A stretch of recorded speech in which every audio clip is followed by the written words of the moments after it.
ॐ कृपाळवे नमः। ॐ भक्तवत्सलाय नमः। ॐ उमासुताय नमः।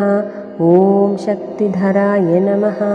ॐ कुमाराय नमः। ॐ क्रौञ्चधारणाय नमः। ॐ सेनानिये नमः। ॐ अग्निजन्मने नमः। ॐ विशाखाय नमः। ॐ शङ्करात्मजाय नमः। ॐ शिवस्वामिने नमः। ॐ गुणस्वामिने नमः। ॐ सर्वस्वामिने नमः। ॐ सनातनाय नमः। ॐ अनन्तशक्तिये नमः। ॐ अक्षोभ्याय नमः।